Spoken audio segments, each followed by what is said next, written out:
Hi, hello everyone. Good morning, good afternoon, good evening, wherever you are. Welcome to the Geoscience and Geoenergy webinar of 24th of June 2021. Today, Sebastian couldn't make it, but I have the pleasure to host you together with Kamal Singh from Heriot-Watt University. We are both, Kamal and myself, are pleased and delighted to host you all and also our distinguished speaker. Today we have Professor Shima Parsa from Rochester Institute of Technology, RIT. Shima is Assistant Professor of Physics at RIT. She has joined RIT in 2019 after a postdoc fellowship study period at Harvard University in applied physics. She was a postdoc and research associate at Harvard with Professor Dave Weitz from 2013 to 19, and Dave was also our distinguished speaker earlier this year. She studied dynamics of multiphase flow in porous media. Her main focus of research was polymer flooding for enhanced oil recovery in collaboration with Total.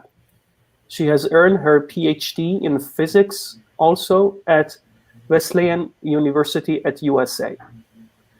She studied turbulence experimentally, and her research was on dynamics of fibers in turbulence. She earned her master's degree in physics from Tabriz University in Iran and her bachelor's degree in applied physics from Iran University of Science and Technology in Tehran. She's an experimental soft matter physicist with a passion for complex fluids. Her research spans from flow of complex fluids in porous media to sedimentation in marshland. She investigates how the small-scale dynamics of multiphase fluids impact the large-scale transport. Please do visit her Google Scholar page. Get in touch with her after the talk for mutual collaboration discussion. It's our pleasure and honor to host you, Shima. Thank you for graciously accepting our invitation to give a lecture today. To the audience, please note, like always, please type your questions in the chat box, and after the talk, after about half an hour, the talk, Kamal will chair the discussion session. And please do not wait until the end of the talk to post your questions. Please do feel most welcome to post your question when appropriate. Your question may trigger other questions by the audience as well. And also, I'd like to ask, keep your questions confined so that the coherency of the questions stay stay well, so that Kamal can go through them in a good manner. Thank you very much, Shima, once more. We are all looking forward to hearing your lecture. Please. Thank you, Kamal. Thank you, Hadi and Kamal, for hosting me, and Hadi for the introduction. So as Hadi said, that I have been working on polymer enhanced oil recovery for quite some time. This research started when I was a postdoc in Professor Weitz's lab at Harvard, and it kind of continued into my faculty position because I found this problem really fascinating. And I'm going to try to tell you why it's so fascinating today. So first of all, fossil fuels are still our main source of energy. So this is the data from US primary energy consumption. And when we look at the sources, we see that petroleum and natural gas are still like 70% of the energy that we use. Over the past couple of years, renewables have been increasingly popular, and they have gone from around like 8% to 12% in just a few years, which is a very good sign for the climate. But we shouldn't forget that the industry that supports petroleum and natural gas and fossil fuels have been really influential in making science much better. So they have supported us throughout many years, and the problems we have started as an oil and gas problem, they have become very global problems, and we have been applying them to a lot of different things. such as soil remediation or transport of contaminants in soil, which are very important things for our climate too. And one of the beautiful things about this problem is that we have phenomena that happening at the micro scale. So on the top panel, we're looking at a movie that we took under a confocal. These are two fluids being displaced, and we're looking at micron scales. But the transport that happens has a global impact, and there is a macro scale phenomena that we want to achieve. So we want to have more oil, but things happen at the micron scale. And this is physics at many scales. And this is one of the things that makes this research very beautiful. So you look at things that happen at the micron scale, and you try to upscale it to predict what happens at the macro scale. And that's what I'm exactly working on. So polymer flooding has been around for many decades now. They use polymer flooding to enhance the recovery of oil. This is basically some water-soluble polymer, such as polyacrylamide, and the most popular one is called FlowPAM. They are dissolved in water, and they're injected into a reservoir to increase the viscosity of the displacing fluid, which is water, and then sweep the oil better out. How does this work? Well, in a conventional reservoir, if we assume this schematic tells us what would a reservoir look like, there are layers of porous rock on the crust, and then as we go down, we get to a layer of impermeable cap rock, and beneath the cap rock, we have more porous rocks, and they have oil and gas in them. Because the cap rock is impermeable, oil and gas are trapped there and they cannot get out. And the pressure is very large in the reservoir. The first step for recovery is to drill.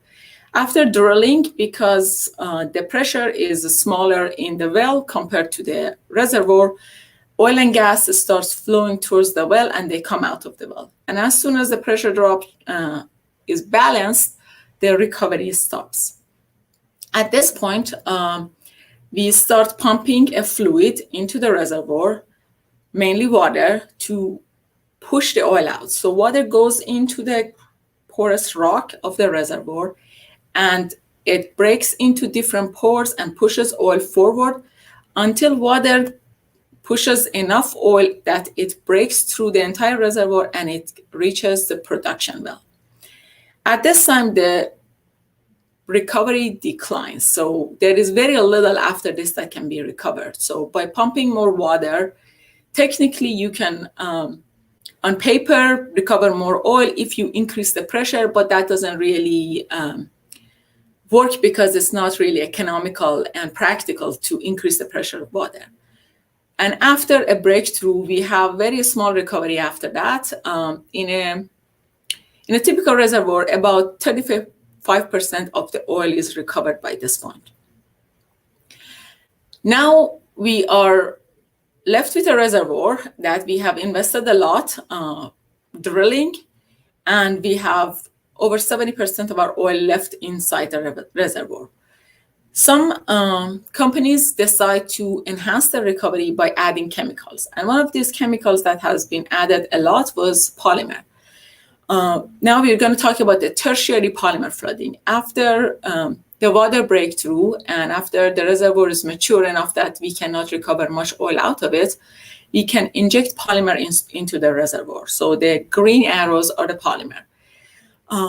But the amount of polymer that's usually injected to a reservoir is not very large. So it's not the whole pore volume of the reservoir, because polymers are not cheap. And if we are going to recover oil and we want to have some benefit from that, we want to use as little as possible. So less than a pore volume of polymer is injected into a reservoir, and after that, we inject more water to push the polymer out.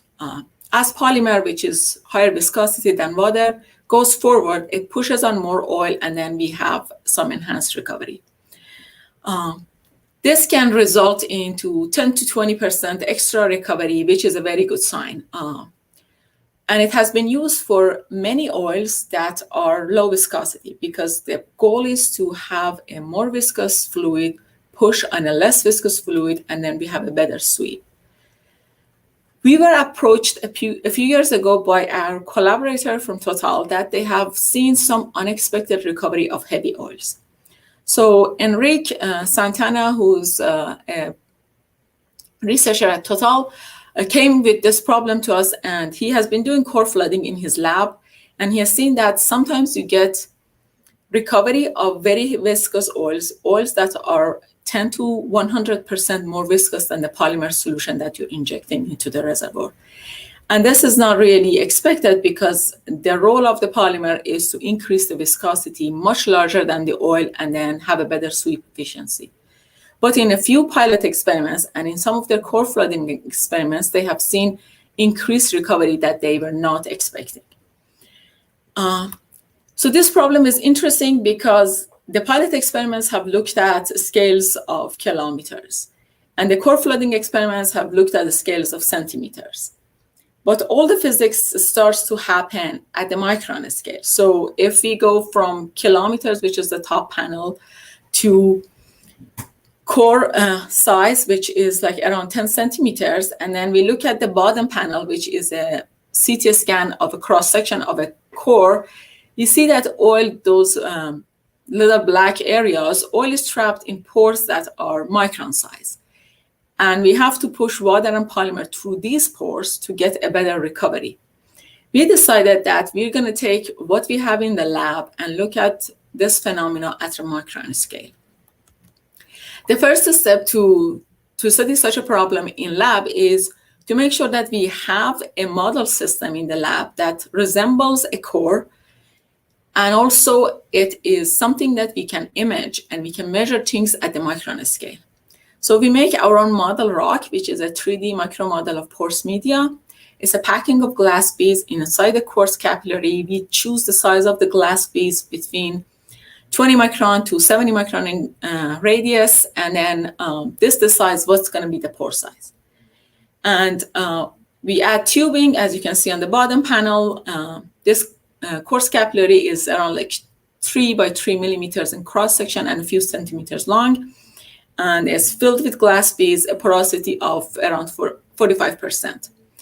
And we add tubing, we flow fluids into that, and we also make sure that the fluids are the same index of refraction as the glass beads. So we formulate a water phase and an oil phase that have the same index of refraction. So if I put these in a glass vial and I try to look through them, we can see through this. This method was developed before I arrived in Dave's lab by a former postdoc and a graduate student. And I took over and I used that to study polymer enhanced oil recovery. So we have basically an oil phase and a water phase that are the same index of refraction of the glass beads. And we can do microscopy in this because we can see completely inside this. We take advantage of a confocal microscope because, first of all, a confocal microscope is a very nice fancy microscope that has multiple laser lines. So if you add fluorescent dye to any of the fluids, you can see those fluids independent of each other. Also, because of the configuration of a confocal, we can look at different layers inside this 3D object without having signal from other layers, which gives us a very good imaging system. So now we took that model of the reservoir, and now we have a packing of glass beads. So this movie is showing you a glass bead pack that is filled with oil, which is black, and it's not fluorescent. And I'm pushing with a fluorescent fluid, which is water, and I'm trying to recover that. So we optimize our system to mimic what happens at the reservoir. So the rule of thumb for reservoir recovery is the fluids are injected at 1 foot per day, which translates to our system around like 10 micron per second or slower. We also match the capillary numbers. The capillary numbers in reservoirs are very small. So all of the experiments I'm going to do are about a capillary number of 10 to minus 10. And the capillary number is the ratio of the viscous forces to the capillary forces when you displace a fluid. The schematic tells you how we kind of set this up. So we have a a micromodel. We use a syringe pump to push the fluids in. And in all of the experiments, we also monitor the pressure across the medium to see what is the pressure drop across the medium. Now back to the problem to study. We want to study the enhanced recovery of viscous oils with a polymer that is commercially available, that has been used in recovery experiments a lot. The first challenge was to find an oil that is as viscous as the heavy crude oil that Total gave us. We were completely unsuccessful in this task because the crude oil that we got was extremely viscous. So it was so viscous that when you flip the vial back in, it doesn't really flow immediately. So you have to wait for 45 minutes for the fluid to come out. So the viscosity of 2.4 pascal second is a very large viscosity. And there are no model oils that have the same index of refraction as our glass beads and have this kind of viscosity. Also, the chemistry in recovery is very important. And if we want to use a model system that has the same chemistry as what has been used in the core flooding experiment, we are almost out of luck. So we decided to use the heavy crude oil that was provided by Total.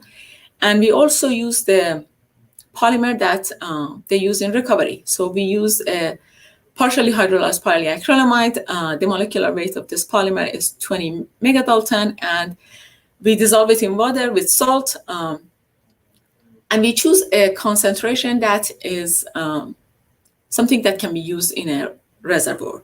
So we use a concentration of 250 part per million. At this concentration of polymer in water, we have a viscosity that is almost twice the viscosity of water. This is very close to the overlap concentration of this polymer. It turns out it is important, and at some point I'm going to talk about this, how the overlap concentration is going to be important. Now I'm going to do a recovery experiment. The first thing is that, well, we have to do a water flooding. As soon as we do a water flooding, we are dealing with a system that's completely black, and I want to do microscopy in this. We were aware that there will be shadow of the oil everywhere, but we wanted to see how far we can see inside the medium. In this medium that we have packed 38 micron glass beads, we could see almost 100 micron into the medium. So when I look close to the bottom, we're having the microscope right under this device, water is doped with fluorescent dye, and the heavy crude oil has so much asphaltene in it that they are also fluorescent. So I have two fluorescent signals, one from water, which is blue in the images, and the other one, which is magenta, is oil. One of them is at around like 500 nanometer. The other one is at 650. They are far enough that we can completely distinguish between the two. And the medium has all these glass beads that are not fluorescent, and they all appear black in the images. Now, as I go inside the medium, I start losing resolution, and then the oil that is on the bottom is going to block the light, and it doesn't reach to the top. As we go forward, the shadow should be distinguished, and then we need to account for that in our image analysis. So in the top image here at 40 micron deep into the sample, you can see that the shadow is colored in gray. We keep that into account, but this makes our resolution low. To have a good measurement of how much oil is recovered after I inject any fluid into the medium, it's better to measure what is coming out of the medium. I want to remind you that these micromodels are really micro. So the whole pore volume, the entire volume of oil that is inside this micromodel is smaller than 100 microliter. And 100 microliter is a very small drop on a glass slide. So I pipette 100 microliter of fluid on a glass slide. This is the whole volume of the fluid inside the medium. So basically, anything that comes out will be so small that I cannot really weigh and measure it, and I cannot really get it out of the tubing. To resolve that issue, I added many tubings. So at each step, if I inject the fluid, all the recovery goes into that one particular tube. We label it. And then after the experiment, I remove these tubes, and then I dissolve the content, which is oil and water, in a very good solvent, tetrahydroforeane, and then I measure the absorption of light. The higher the concentration, the more absorption we have. And the absorption is at just above 400 nanometer wavelength. So I use the UV-Vis spectrometer to measure this. And from this, now I know the volume, I know the absorption. I can create a calibration curve and back calculate how much oil has been recovered at each step. Now we have a good way of measuring exactly how much oil has been recovered from the medium. And I have set up the whole experiment to measure how much oil I've recovered and do a tertiary polymer flooding, also image inside the medium and see where oil and water are. So the first step, medium is completely filled with oil, and then we start flowing water. In the first water flooding, we flow water at a capillary number of 10 to minus 5. And then after 10 pore volumes of water flooding, which is a lot of water flooding, that we make sure that we do not recover any more oil after this, I find that 27% of the oil that was inside the medium has been recovered. And I image that, I see that, well, there are places that we have water, which is blue, and there are places that we have oil, which is magenta, and there are places that have glass beads and also shadow of the oil, and they are all black. So we cannot really tell what they are. And then we go on and continue with the polymer flooding. So at this stage, I'm flowing a polymer. We also add a little bit of fluorescent dye to the polymer solution. And then polymer goes through. At the end of the polymer flooding, which is around 5 pore volumes of polymer injected into the medium, we saw that there was no fluid, no oil recovered from the medium. So the tube that was collecting the oil after polymer flooding had no oil in it. But inside the medium, there were some changes. So there were some changes in the place of water and oil. And then I'm going to go do the chase water. So we're going to keep flowing water into the medium. And after another 5 pore volumes of water injection, we image the medium. We also measure how much oil has been recovered. At the end of this step, we have 17% of oil recovered, and this 17 is 17 of the initial oil in the medium, when the medium was completely filled with oil. Also, when we image the medium, we see that there has been a lot of displacement of oil. There are a lot of places that are blue, and all the places that we used to see oil in them are now filled with water. This was very interesting, and also it agreed with what has been in core flooding experiments in Total. So after we do the whole tertiary polymer flooding, most of our recovery happened during the chase water. This is very hard to compare with pilot experiments in actual reservoirs, because in reservoirs, the amount of polymer they inject is not 5 pore volume. So they need to inject smaller amounts, and also it's much harder to distinguish which production well these are coming out. So there are many uncertainties in reservoir. But in a core flooding experiment, or in a micro model experiment, there is always one injection and one production site. So everything can be measured exactly after each step. And the surprising thing was that everything happened during the chase water, while polymer was used to increase the viscosity of the displacing fluid.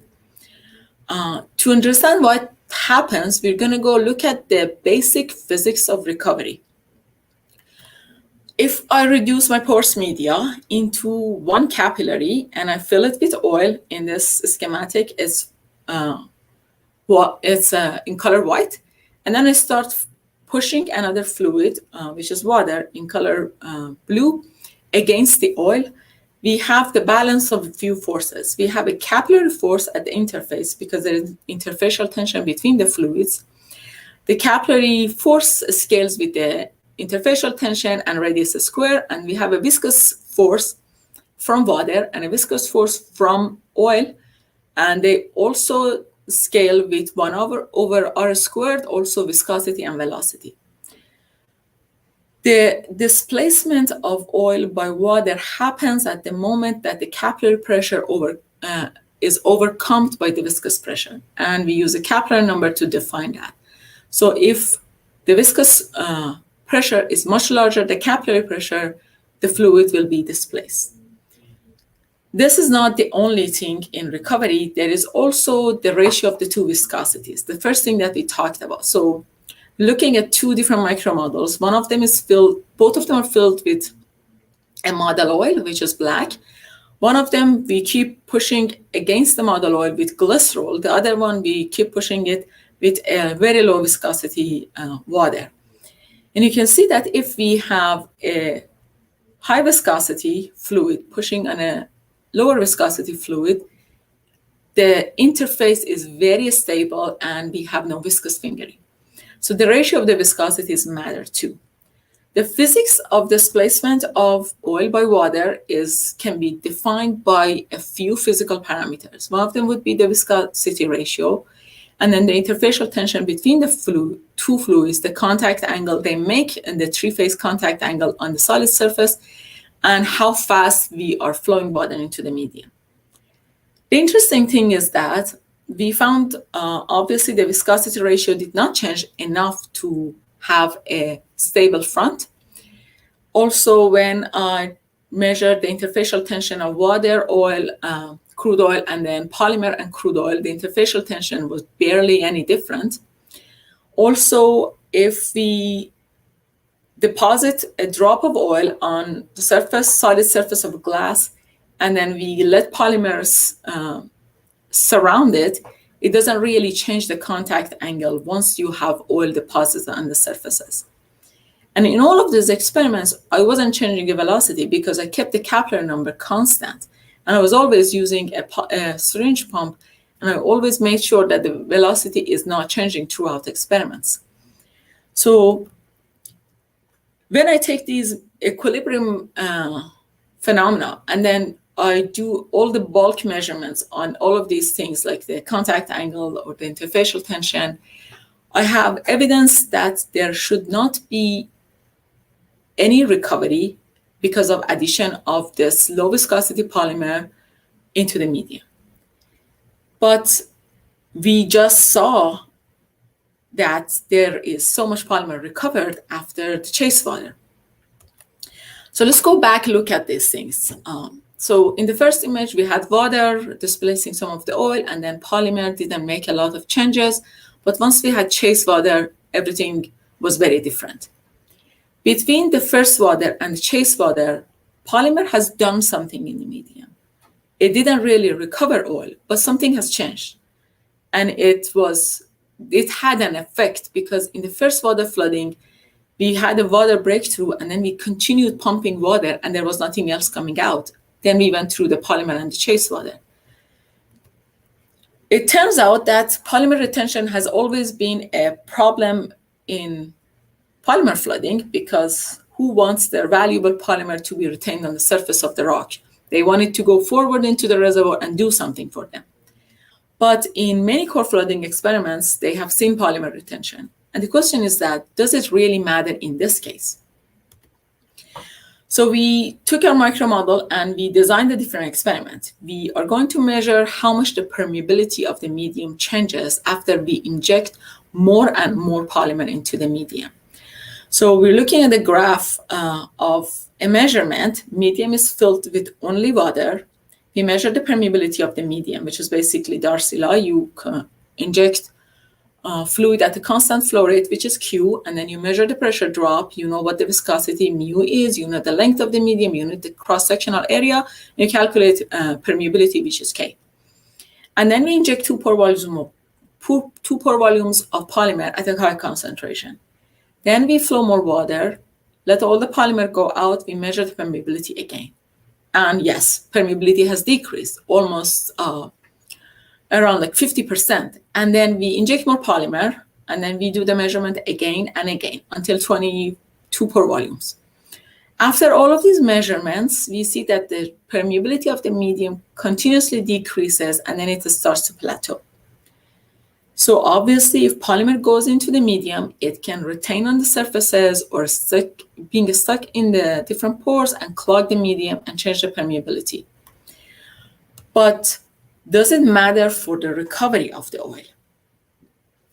To really understand this, we redesigned another experiment. So we did a polymer flooding with the model oil where we can measure everything exactly around each blob of oil. We also do a velocity measurement by adding tracer particles to our water.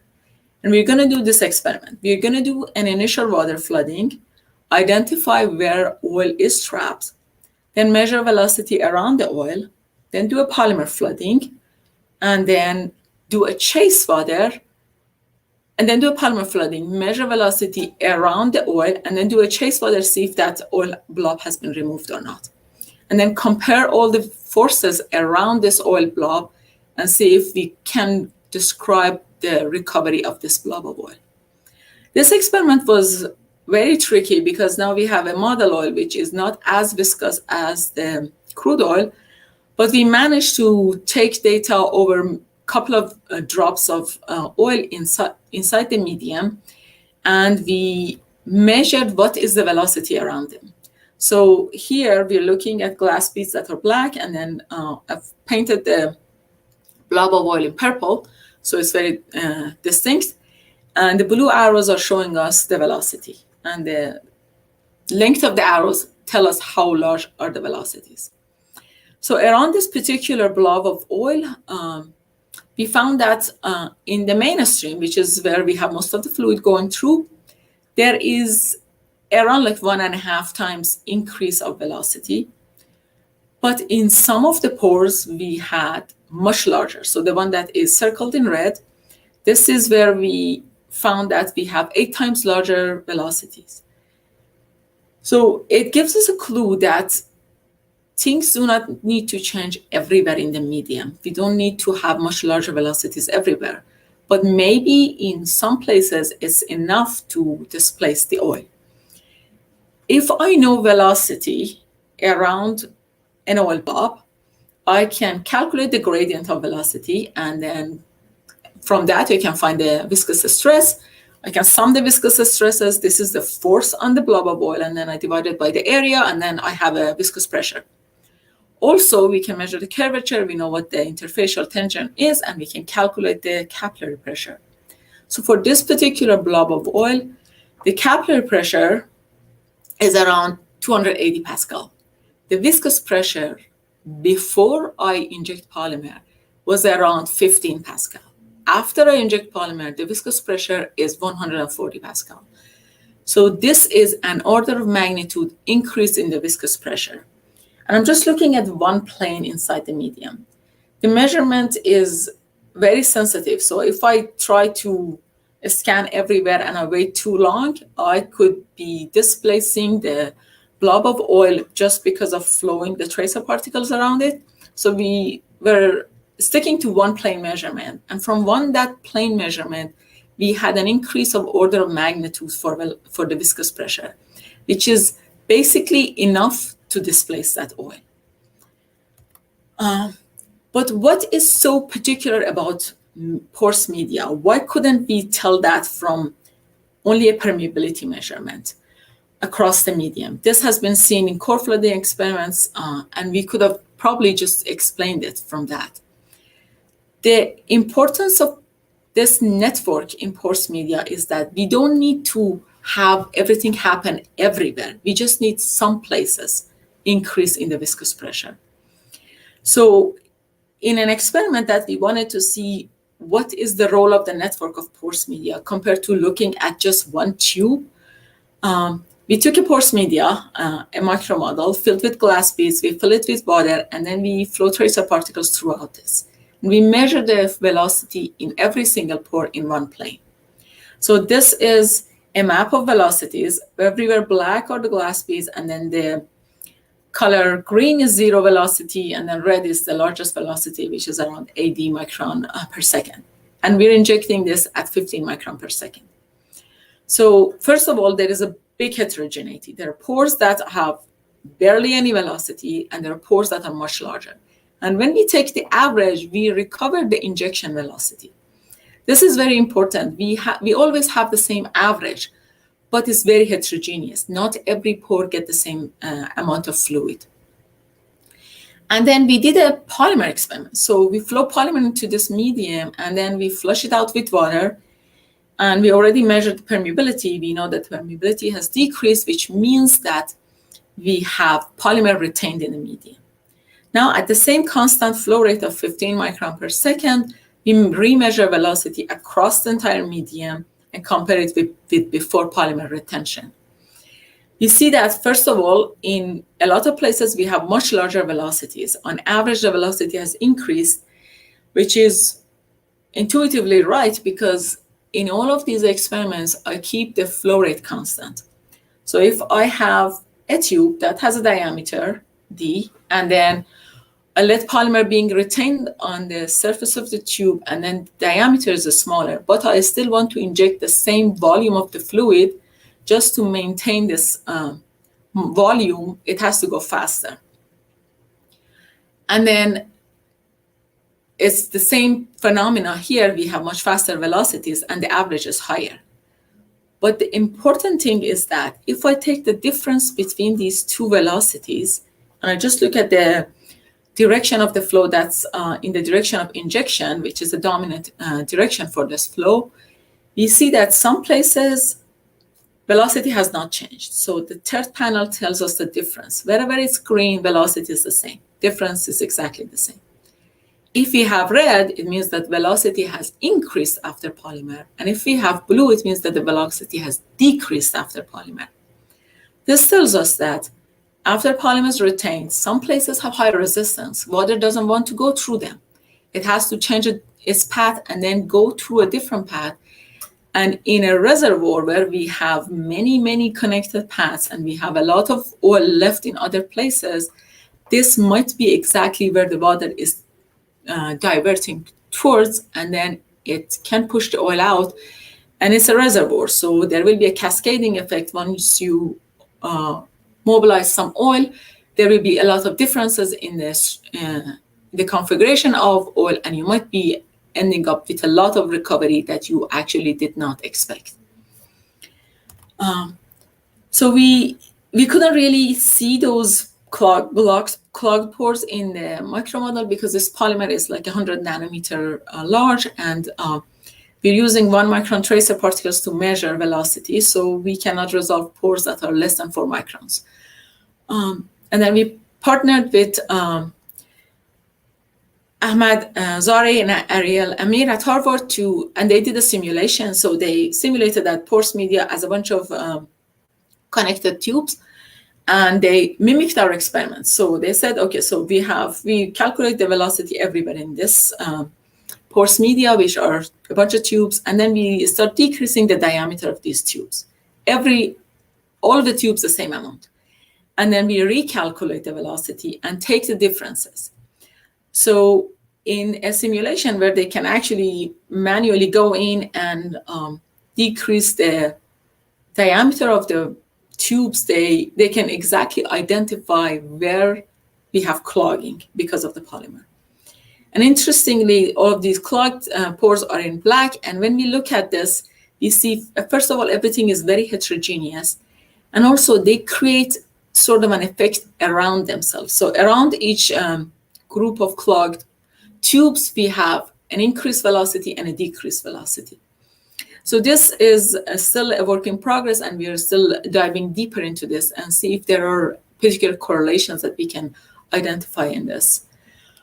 I think I'm out of time, so I'm gonna skip over this one and just tell you why this is relevant to the industry. Industry doesn't really do things at the smaller scales. They want things to happen at the macro scale. And they measure pressure drop and they measure flow rate. We found a scaling that can tell you, if you know the initial permeability, that what kind of increase in velocity you should get based on just knowing the pressure drop across the medium.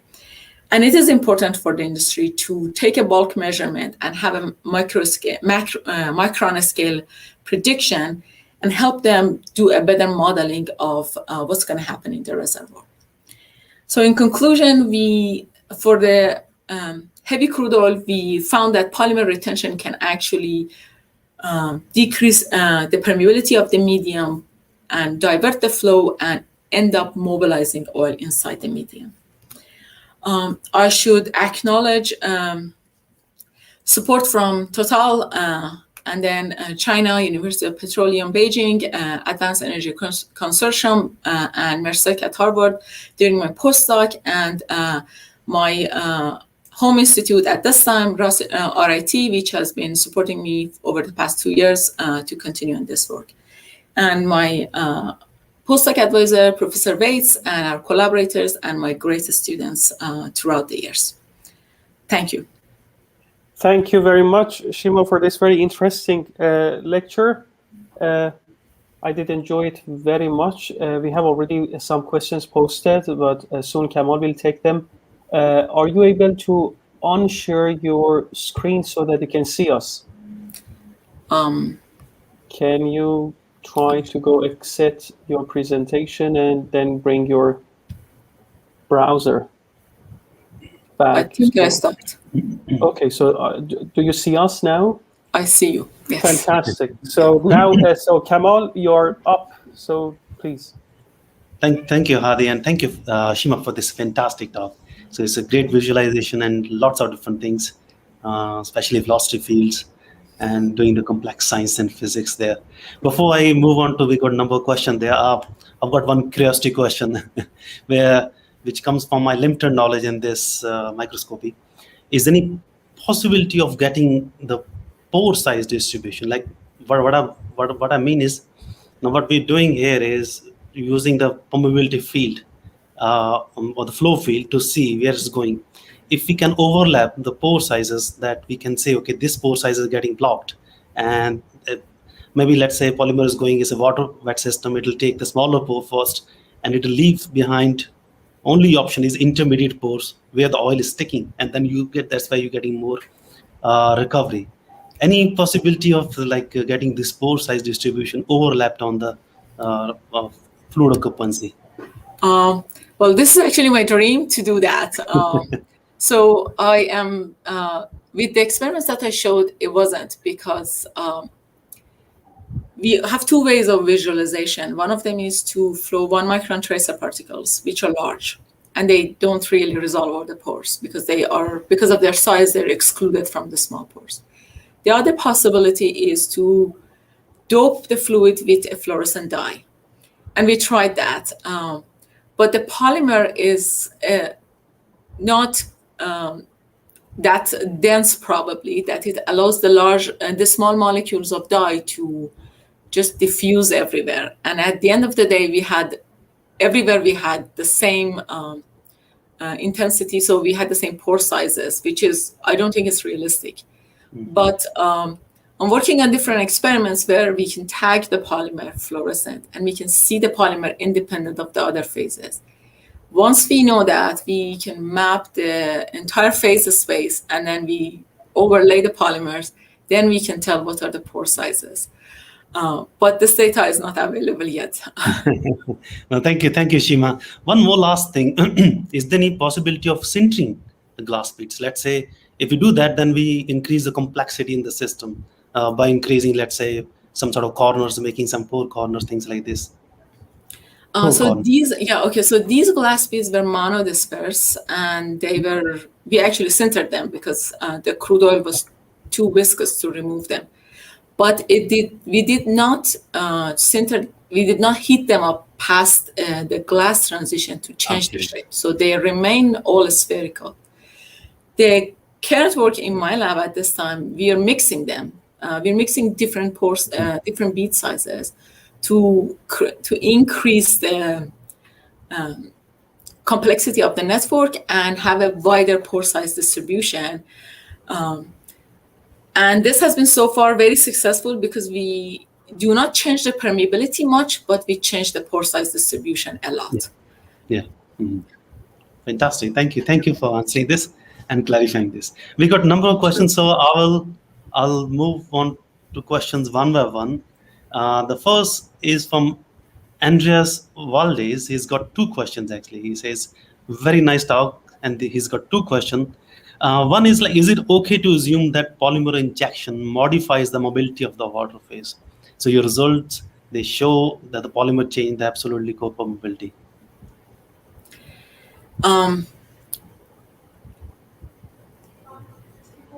I would say, well, it depends if we want to look at things.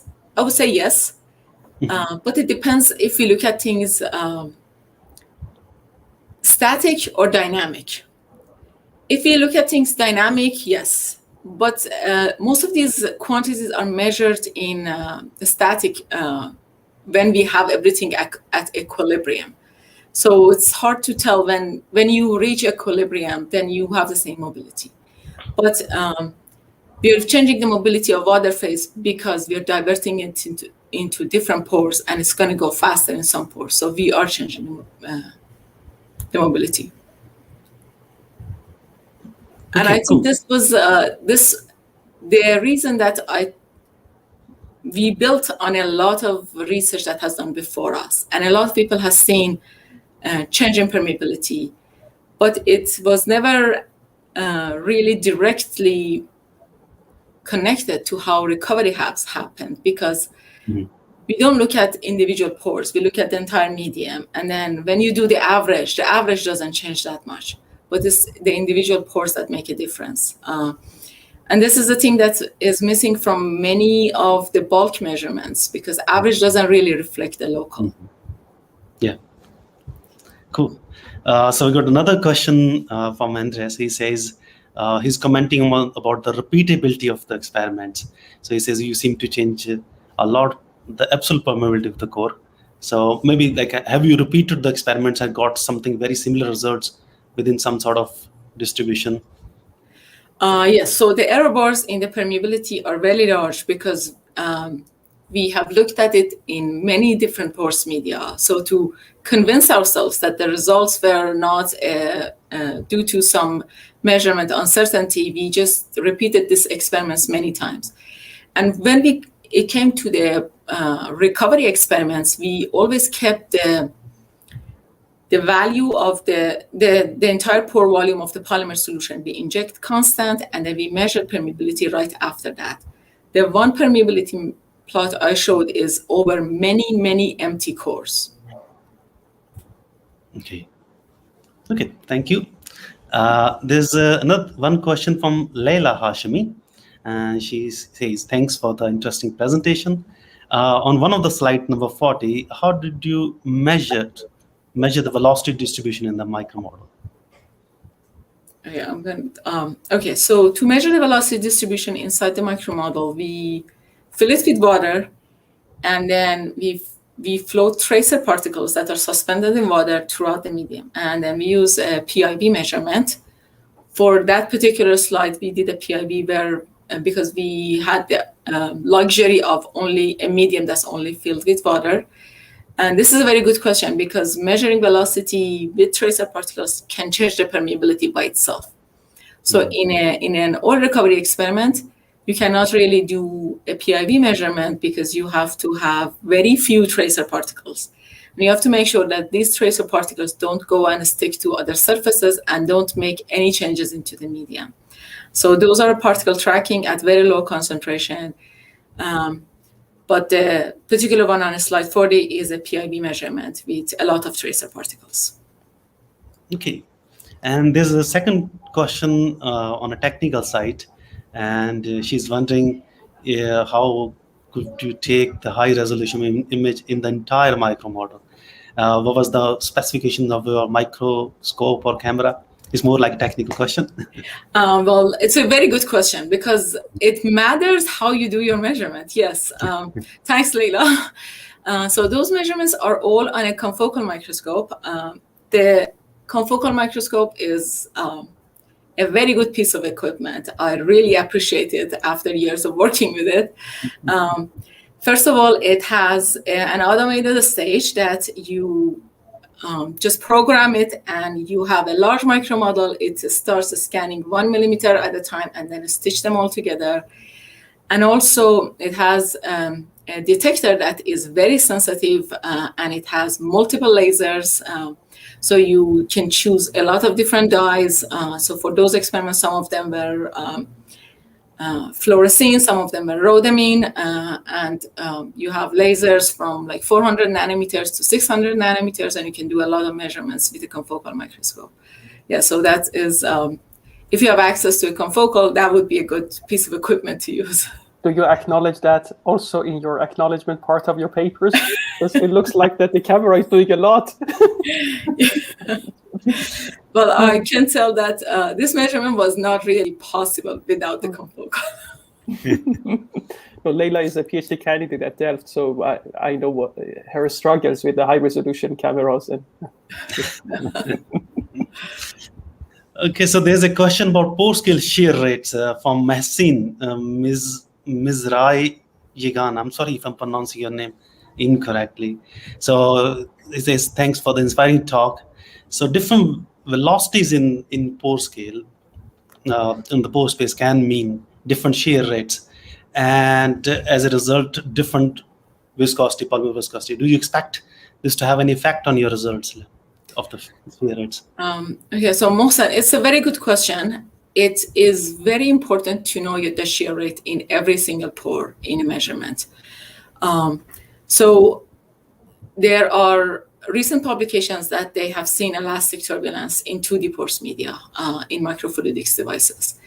And if you flow a polymer solution at large flow rates, you will reach a place that the shear rate matters so much that you have a different viscosity in every pore. So in the 3D micro model, the good thing was that we had to keep it at 1 foot per day. 1 foot per day in a porous media that has such a small pore size distribution means that we don't have any shear rates that go past around like 10 inverse second. And that is very close to the edge of where you would fall into a shear tuning behavior of the polymer solution. And also the shear tuning behavior of the polymer solution depends on how much polymer you dissolve in water. If I increase the concentration of the polymer like 2 or 3 times the overlap concentration, the viscosities will be very different at 1 inverse per second versus 10 inverse per second and then 100 inverse per second. So it matters a lot, and I really appreciate the question because you can create elastic turbulence without just knowing what the shear rate is, and then you get very, very different results in different pores. Thank you. And I think second question is you already touched upon that if you have high flow rates, and then from the same person actually, from Maxon, if you got high flow rates and high velocities, and would you expect shear thickening behavior on reducing the residual oil saturation? Okay, so